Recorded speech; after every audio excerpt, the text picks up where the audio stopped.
मुल्तान में दूसरे सैलाबी रेले में कमी आ गई है। जलालपुर पीरवाला की मुतादिद बस्तियों में रेस्क्यू ऑपरेशन जारी है। सैलाब की ताज़ा तरीन सूरत हाल जानने के लिए हमने राबता किया है अपने नुमाइंदे तासिर सुबहानी से। तासिर, इस वक्त क्या सूरत हाल देख रहे हैं आप?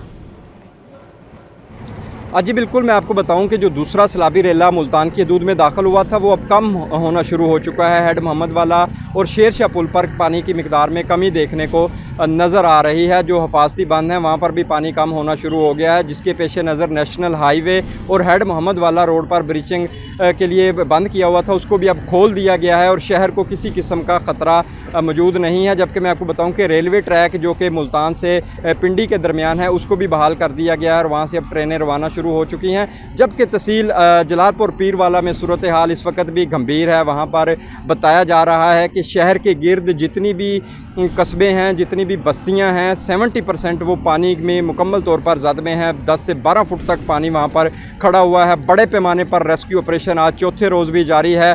ज़िला इंतज़ामिया के साथ साथ दीगर फलाही तंजीमें जो हैं वो भी वहाँ पर लोगों को रेस्क्यू करने में मसरूफ़ हैं, क्योंकि गुज़श्ता रात जो है वो ब्रीचिंग डाली गई थी उस शरीफ रोड पर। उसके बायस जो है वो पानी के दबाव में शहर की तरफ जो है वो कमी तो देखने को नज़र आ रही है, लेकिन इंतज़ामिया के मुताबिक अभी भी शहर को ख़तरा है और शहर में भी तमाम तर तजारती मराकज़ बंद हैं और लोगों ने शहर को भी खाली करना शुरू कर दिया है। और हिफाजती बंद जो शहर की तरफ लगाया गया है वहाँ पर उसको मज़ीद मजबूत किया जा रहा है। इंतज़ामिया के साथ साथ जो अहले इलाका हैं वो भी वहाँ पर बंद पर मौजूद हैं और उसको मजबूत करने में मसरूफ़ हैं ताकि शहर को जो है वो बचाया जा सके। जी, बहुत शुक्रिया आपका तासीर, तफसीली तौर पर आगाह करने के लिए।